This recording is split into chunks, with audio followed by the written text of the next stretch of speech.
নমস্কার বন্ধুরা, Piyali lifestyle with village ফুডে সকলকে স্বাগত জানাচ্ছি। আজকে আমি কলমি শাক এনেছি। দেখো, বাজার থেকে এক আটি কলমি শাক এনেছি। আজকে আমি নিরামিষ রান্না করবো। আর নিরামিষ কলমি শাকটা কীভাবে রান্না করছি চলো আগে দেখে নেওয়া যাক। খুব সহজে তোমরা করে নিতে পারবে।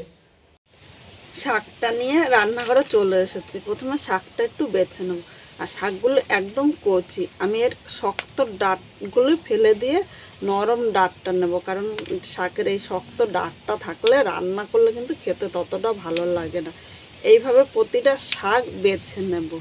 আর এই জায়গায় যদি দেখি পাতাগুলো একটু পোকা আছে, তাহলে পাতাগুলোও কিন্তু ফেলে দিতে হবে। একটা একটা করে এইভাবে শাকগুলো বেছে নিতে হবে। অনেকে তো অনেক রকমভাবে খেয়েছেন। আজকে আমি ছোট্ট একটা টুইস্টে এই শাকটা রান্না করব। আর এইভাবে রান্না করলে কিন্তু গরম ভাতে এই একটি শাক দিয়ে খাওয়া হয়ে যাবে।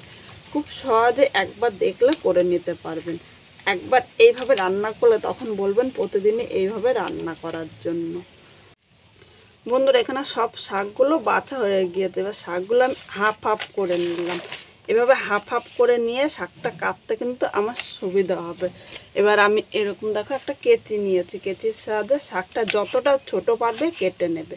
আমি কেচি দিয়ে কাটি, তোমরা ইচ্ছে করলে কিন্তু বটি দিয়েও কেটে নিতে পারো। কিন্তু শাকটা একদম নরম। এইভাবে কেচি দিয়ে আমার মনে হয় খুব সহজে তোমরা একদম গুঁড়ি গুঁড়ি করে কেটে নিতে পারবে। এই শাকগুলো কাটা হয়ে গিয়েছে। এবার শাকগুলো আমি একটা পাত্রের মধ্যে নিয়ে নিলাম। একইভাবে এই শাকগুলো আমি কেটে নেব।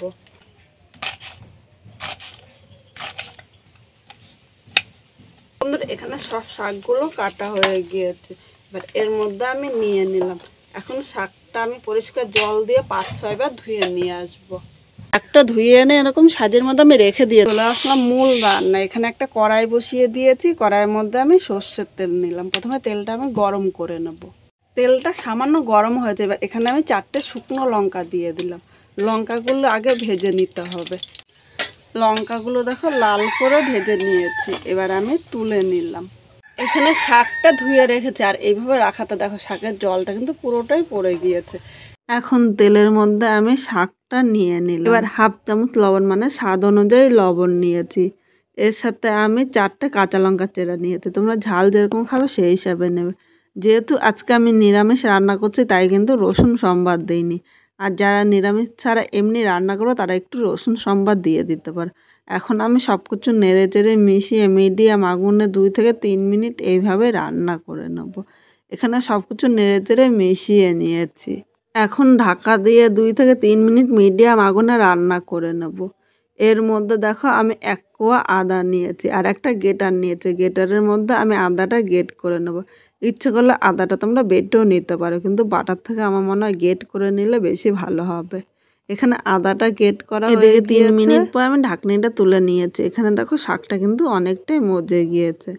আরও একবার এভাবে খুন্তি দিয়ে নেড়ে চেড়ে নিলাম, নাহলে নিচে দিয়ে কিন্তু ধরে যেতে পারে। আর নিচে দিয়ে ধরে গেলে খেতে একদম ভালো লাগবে না।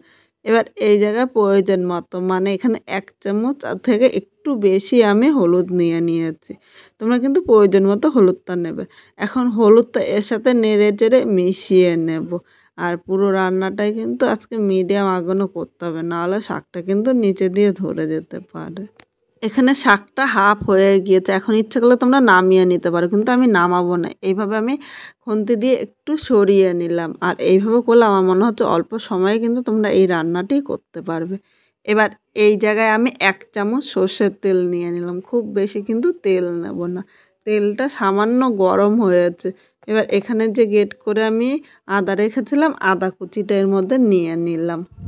এবার তেলের সাথে নেড়ে চেড়ে মিশিয়ে 1 থেকে 2 মিনিট আমি ভেজে নেবো, যাতে আদার কাঁচা গন্ধটা না থাকে। 2 মিনিট ভেজে নিয়েছে। দেখো আদার থেকে সুন্দর একটা গন্ধ বেরিয়েছে। এবার আমি এই শাকের সাথে নেড়ে চেড়ে মিশিয়ে নেব। যে আমি প্রথম বলেছিলাম যে একটা টুইস্টে রান্না করবো, এটাই হলো সেই টুইস্ট। শেষে একটু আদা এভাবে গেট করে দিলে এই শাকটা কিন্তু খেতে আরও ভালো লাগে। এর সাথে নেড়ে চেড়ে আমি মিশিয়ে নিলাম। এখন কিন্তু নামাবো না। দেখো আরও 1 মিনিট রান্না করে নেব। 1 মিনিট রান্না করে নিয়েছি। আর এখন আমি দেখো খুন্তিটা সরিয়ে হাতা দিয়ে এইভাবে একটু চেপে চেপে নেব।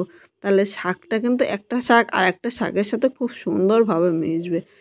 শাকটা দেখো খুব সুন্দরভাবে কিন্তু মিশেছে, আর এইভাবে করলে গরম ভাতের সাথে কিন্তু দুর্দান্ত লাগবে। এখন আমি একটা প্লেটের মধ্যে নামিয়ে নেব।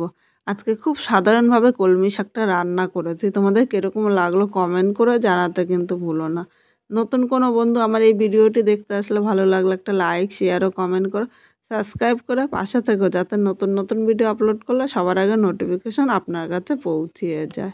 পুরো ভিডিওটা দেখার জন্য তোমাদের অসংখ্য ধন্যবাদ। শাক হওয়ার পর এর উপর দিয়ে আমি একটু শুকনো লঙ্কা নিয়ে নিলাম, কারণ শুকনো লঙ্কা ছাড়া এই শাক কিন্তু খেতে একদম ভালো লাগবে না।